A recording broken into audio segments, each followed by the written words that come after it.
जो इस वक्त की अहम और बड़ी खबर सामने आ रही है कि एक बार फिर जहाज का हादसा हुआ है, यानी फिजाई हादसों का सिलसिला एक बार फिर हुआ है। कल हमने एक हादसे की खबर आपको बताई थी जहां पर मुल्क के अंदर महाराष्ट्र के नायब वजीर आला की मौत हुई थी, और अब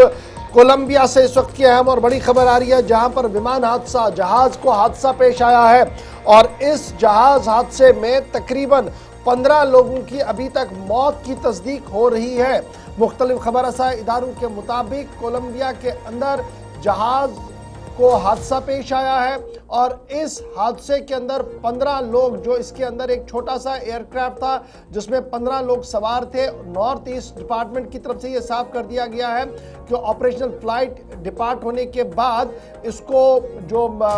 ATC है, एयर ट्रैफिक कंट्रोल है, उसके साथ रब्ता कटा और फौरन उसके बाद यह सामने खबर आई कि 15 लोग जो इस जहाज के अंदर थे, जहाज गिर चुका है और इसकी मौत हुई है। और इब्तिदाई रिपोर्ट्स के मुताबिक ट्रांसपोर्ट मिनिस्टर जो कोलंबिया के हैं वो उन्होंने इस बात की तस्दीक कर रही है। गवर्नर जो नॉर्थ के हैं उन्होंने इस बात की तस्दीक कर दी और ये साफ कर दिया कि कुछ साबिक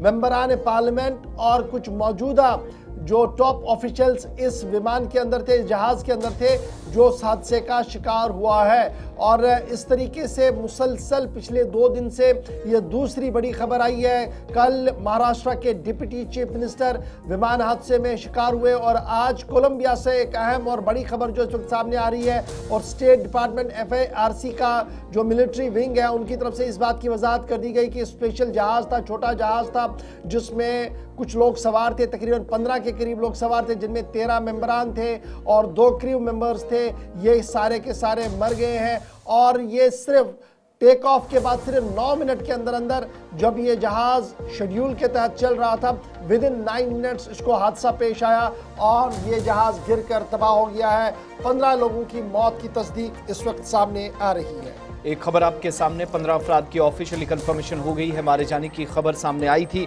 और अब सरकारी तौर पर इसकी तस्दीक कर दी गई है।